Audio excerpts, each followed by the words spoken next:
Thank you, Radha, for this introduction of the whole series. We decided that theoretical part is important, but also the practical part would be very important. And there are many of you who are meditators and who are familiar with the concept of peace and silence and the calm and nirvana as such. So in that sense, of course, I will not say anything new to you, but it is an opportunity for us to share our experiences and understanding how it is important in the integral yoga and why it is so important. So I will start with, I made some notes for myself, which I would like to cover today before we engage in the discussion. So why peace is so important in integral yoga in particular? It is important in every part of yoga, yes? Even it is important for healing of your unwell body or any disease. Mother even says that peace is the greatest healer. So she even insists on this, that when you have some disturbance in the body or in the vital or in the mental being, you need to call the first thing you have to establish is peace. Because body will find its way to heal itself, even in that sense. But what it means for the yoga, and I want to share with you my thoughts and then to give you some ideas which Sri Aurobindo shares with us through his letters on yoga, and the mother speaks about this. By the way, many times when Aurovilians came to meet with the mother, she asked them, do you want to talk or you want a shower of peace? And a shower of peace, of silence. And of course, those who came to talk had some agenda to discuss with the mother. Many times when they entered her room, they were kind of bathing in that silence and they forgot about their agenda. And every time they came out from the mother's room, they thought, whoa, I didn't say anything, I didn't ask anything. The peace was so overwhelming that they even didn't regret that they didn't discuss their small topics and got this shower of peace and silence, which is purifying and which is actually rejuvenating the whole system.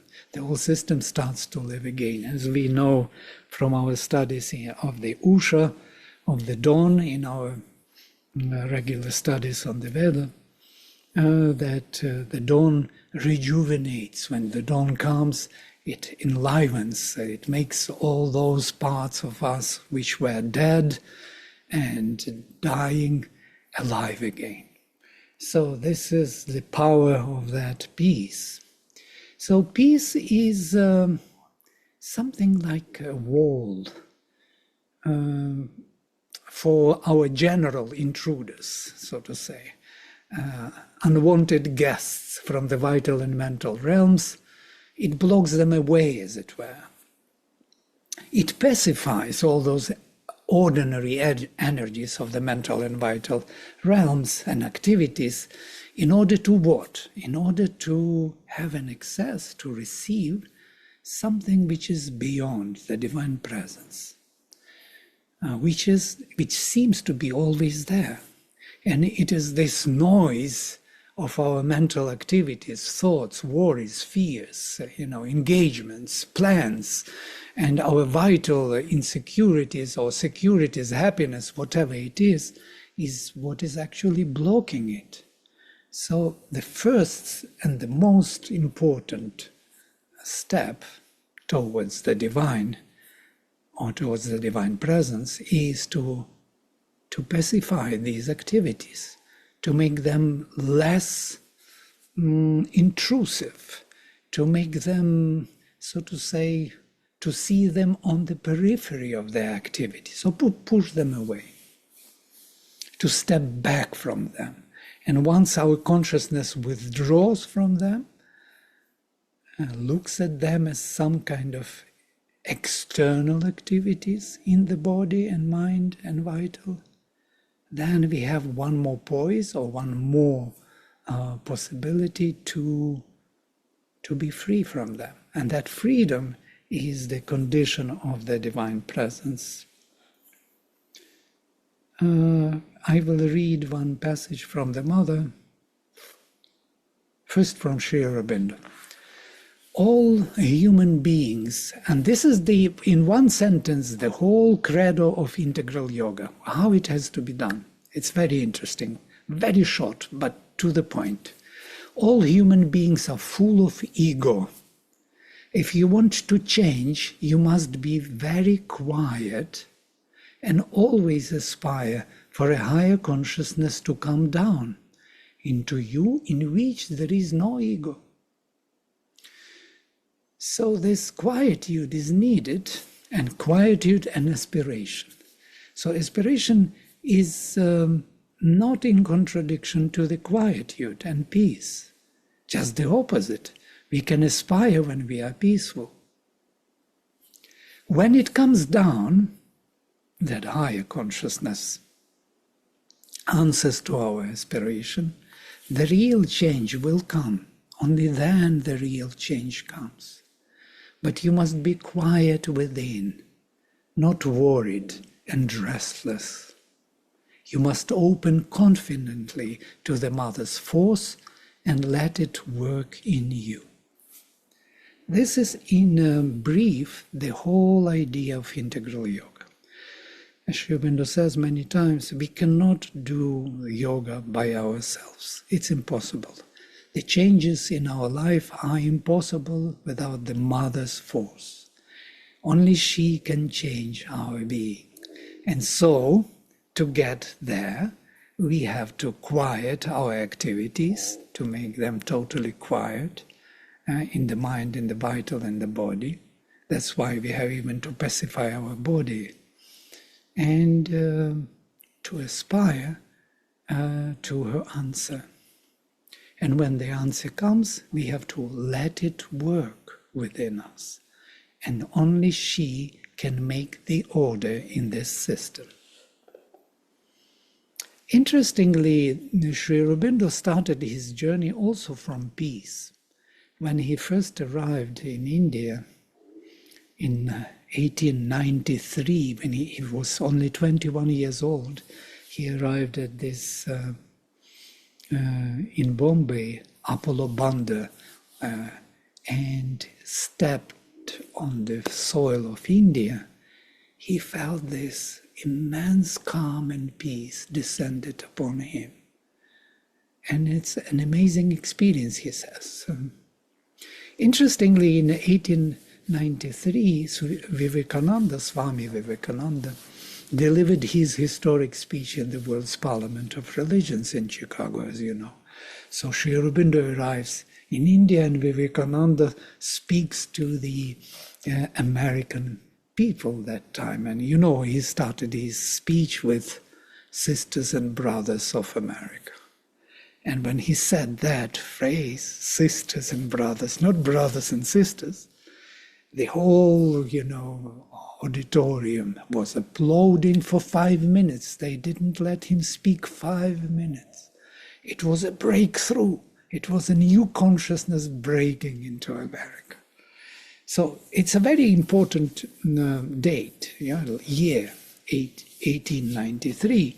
Sri Aurobindo receives first time this global, immense peace, which was actually staying with him for the rest of his life.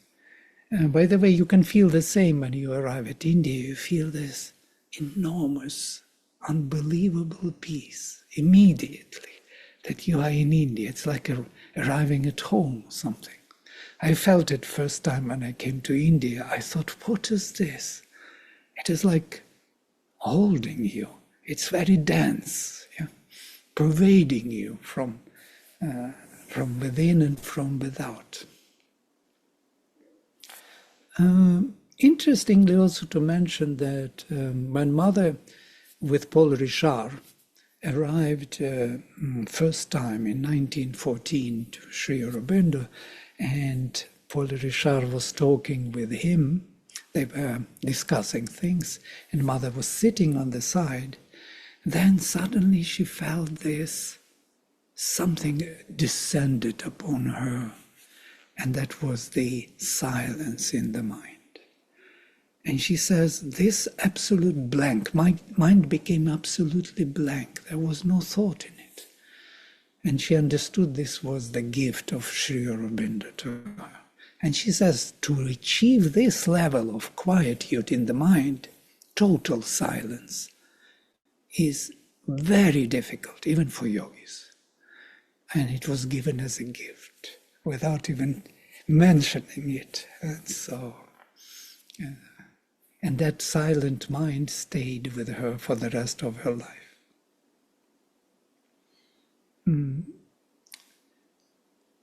There is another interesting incident when already in the ashram, Mother and Sri Aurobindo stayed together before 1926, before the descent of the overmind into Sri Aurobindo's body. There was a storm. You know how huge storms can be there, hurricanes in the south of India, in Pondicherry. And there was a huge storm and rain, and Mother rushed into Sri Aurobindo's room and wanted to close the windows. She knew that the windows are open, that everything will become wet and destroyed by the wind. And she entered into a very dense peace. And no drop of water could enter into that density of peace through the windows or wind. Even physically, she says, it is such an immense presence of the peace that even wind and rain could not really disturb it. This is also a very interesting incident.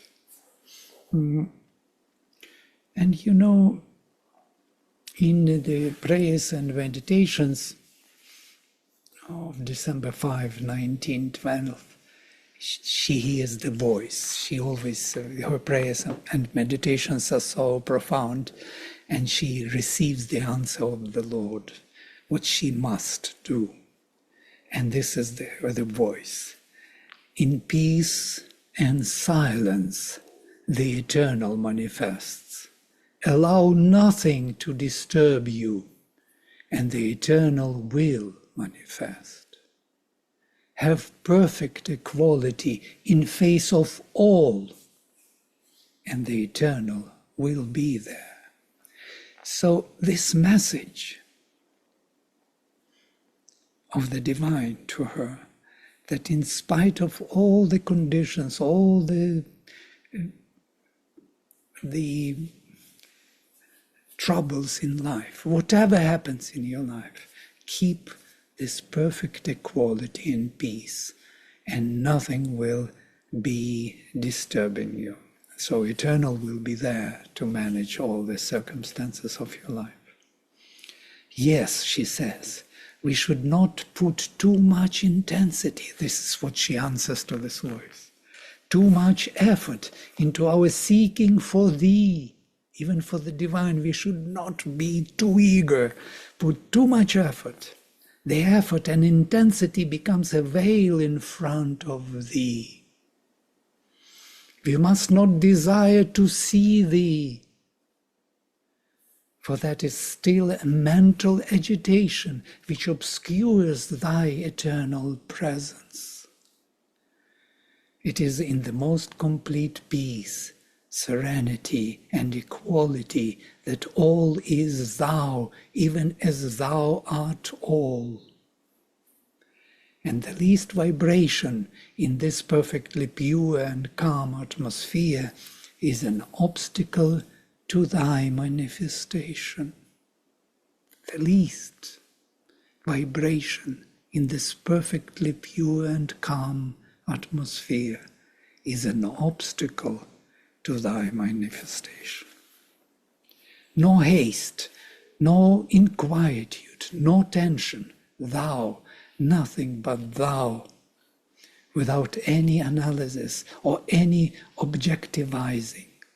And thou art there without a possible doubt, for all becomes a holy peace and a sacred silence. And that is better than all the meditations in the world. Now we know what is better than all the meditations in the world. The fundamental peace.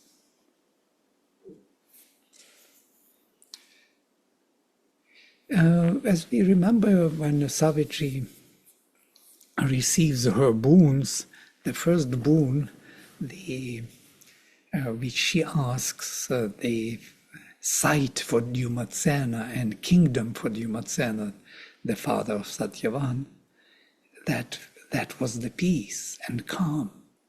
So she says, when the Lord offers her the boon, she says, the first boon, thy peace, O Lord, a boon within to keep amid the roar and ruin of wild time.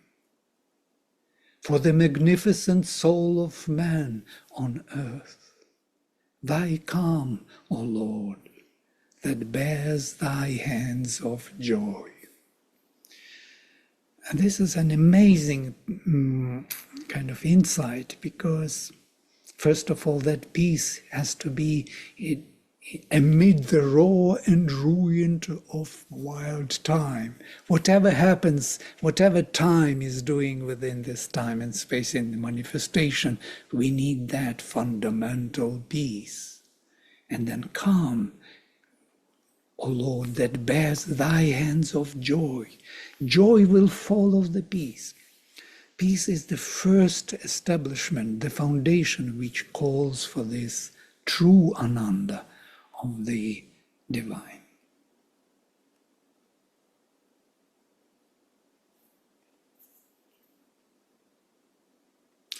Sri Aurobindo, in his letters on yoga, deals with this issue quite extensively. As you study it, you know more and more. And he writes in his letter, the words peace, calm, quiet, silence have each their own shade of meaning, but it is not easy to define them. Peace, Shanti.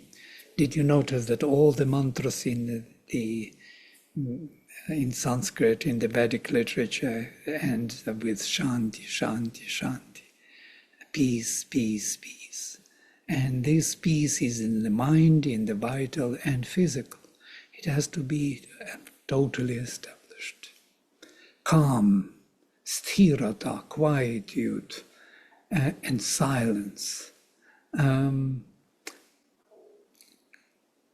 Quiet is a condition in which Sri Aurobindo defines now them. It's quite interesting. There is the whole hierarchy of the attaining to that peace. Quiet is the condition in which there is no restlessness or disturbance. Simply no restlessness, quietude. Calm is a still unmoved condition, which no disturbance can affect. That is something more powerful. If disturbance comes, it is not disturbing it. It is a less negative condition than quiet. Peace is a still more positive condition. It carries within a sense of settled and harmonious rest and deliverance. Silence is a state in which either there is no movement of the mind or vital, important mind and vital both, or else a great stillness, which no surface movement can pierce and alter. This silence, another word for this silence is nirvana. Yes? Nirvana means literally silence, no sound, no disturbance, no vibration, no movement of thought or vital feelings, emotions, sensations. I will give you some interesting examples of Sri Aurobindo, how he speaks why this peace is needed and how he gained it through his yoga. And he says directly about this, all developed men, mental men, those who get beyond the average, have in one way or another, or at least at certain times, or for certain purposes, to separate the two parts of the mind. The active part, which is a factory of thoughts, and the quiet, masterful part, which is at once a witness and a will. Observing them, judging, rejecting, eliminating, accepting, ordering corrections and changes, the master in the house of mind, capable of self-empire, Swarajya. So every man, every developed man, beyond ordinary, has to have certain mastery over the mind, separate his mind from the witness mind and the active mind, and manage the activities of the mind with the witness. Because the witness is not only a witness, but also a will, which gives sanctions. This is the beginning of his yogic path. The yogi goes still farther, he says. He is not only a master there, but even while in the mind, in a way, he gets out of it, as it were, and stands above or quiet back from it and free from the mind. And that step is what we call in traditionally mukti, separation of Purusha from Prakriti, achieving a separate consciousness from the involved Prakriti. And then he gives an example of what happened to him when he first time achieved this nirvanic experience. It was my great debt to Lele, Vishnu Bhaskar Lele, his teacher, Maharashtrian Tantric, that he showed me this. Sit in meditation, he said, but do not think. Look only at your mind. You will see thoughts coming into it. Before they can enter, throw them away from you till your mind is capable of entire silence. Sri Aurobindo says, I had never heard before of thoughts coming visibly into the mind from outside, but I did not think of either questioning the truth or the possibility. I simply sat down and did it. In a moment, my mind became silent, as in a windless air on a high mountain's summit. And then I saw a thought, and then another thought coming in a concrete way from outside. I flung them away before they could enter and take hold of the brain, before they could take hold of the brain, and in 3 days I was free. From that moment, in principle, the mental being in me became a free intelligence, a universal mind, not limited to the narrow circle of personal thought or a laborer in thought factory, but a receiver of knowledge from all the 100 realms of being, and free too to choose what it willed in this vast sight empire and thought empire. So this ability to choose, to will what you want to accept from that 100 realms of being. There is a very important account by Sri Aurobindo which will give you nearly an experience when he explains what really happened to him. And this is exactly what his experience was. I will read this passage before I open the floor for our discussions. To reach nirvana was the first radical result of my own yoga, says Sri Aurobindo. It threw me suddenly into a condition above and without thought, unstained by any mental or vital activity. There was no ego, no real world. Only when one looked through the immobile senses, something perceived or bore upon its sheer silence a world of empty forms, materialized shadows without true substance. There was no one capital O, or many even, only just absolutely that, featureless, relationless, sheer, indescribable, unthinkable, absolute, yet supremely real and solely real. This was no mental realization, nor something glimpsed somewhere above, no abstraction. It was positive, the only positive reality.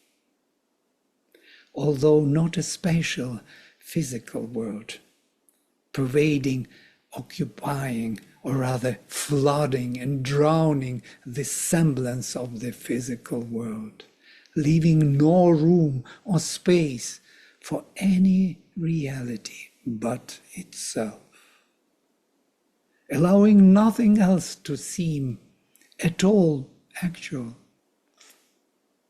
positive and substantial. I cannot say there was anything exhilarating or rapturous in the experience, as it then came to me, the ineffable Ananda I had years after. But what it brought was the inexpressible peace, a stupendous silence,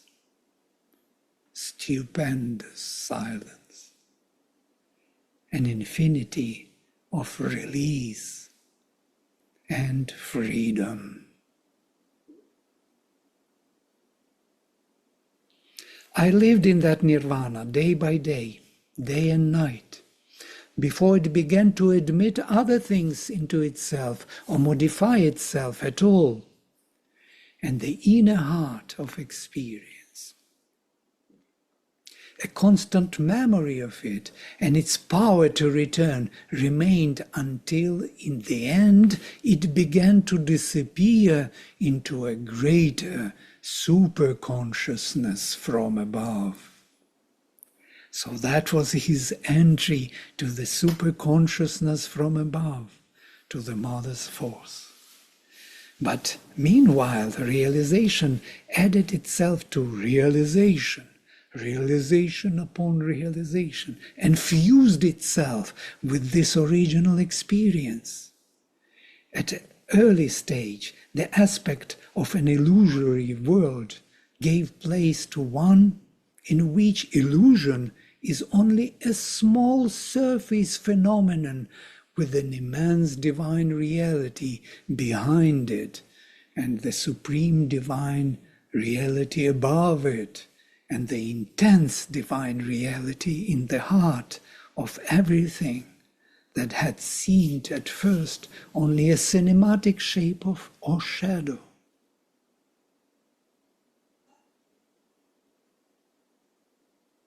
It became a small surface phenomena, the whole nirvana, in the view of that divine presence. It kind of laid upon another layer of the truth upon the nirvanic silence. And this was no re-imprisonment in the senses, no diminution or fall from supreme experience. It came rather as a constant heightening and widening of the truth. It was the spirit that saw objects, not the senses, and the peace, the silence, the freedom in infinity remained always with the world, or all worlds, only as a continuous incident in the timeless eternity of the divine. And now the final passage before we start our discussion, very short one. Nirvana, in my liberated consciousness, turned out to be the beginning of my realization, a first step towards the complete thing, not the sole true attainment possible, or even a culminating finale. It came unasked, unsought for, though quite welcome. I had no least idea about it before, no aspiration towards it. In fact, my aspiration was towards just the opposite, spiritual power to help the world and to do my work in it. Yet it came without even a "may I come in?" It just happened and settled in, as if for all eternity, as if it had been really there always. And then it slowly grew into something not less, but greater than its first self.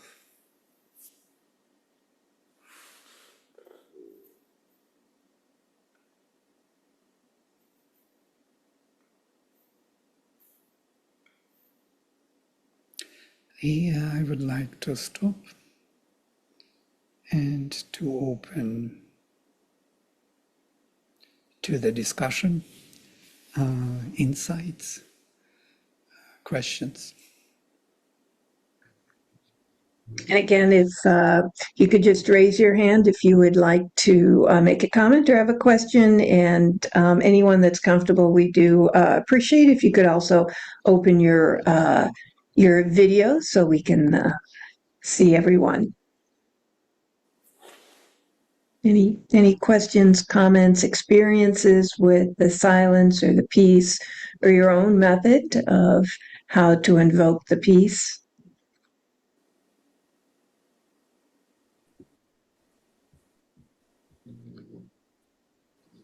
After such experiences of Sri Aurobindo, peace descended, and there are no words to say. Most probably, yes. I see Geeta, she has her mic open. Okay, please go ahead. Vladimir, thank you so much for reading this beautiful passage. Which book did you read it from, please? It's not the book, it's Letters on Yoga. Letters on Yoga. Okay, thank you. This was so amazing, but This is Sri Aurobindo. Yeah? how can we even bring a little iota of that into our lives? Follow him. Yeah.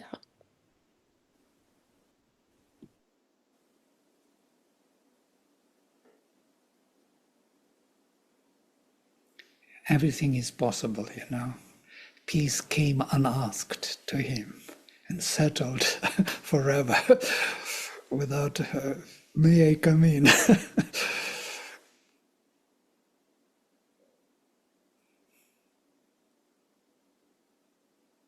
I noticed that the best achievement of this state of consciousness, which is this fundamental kind of shift towards peace and silence, is when you are not engaged in seeking it.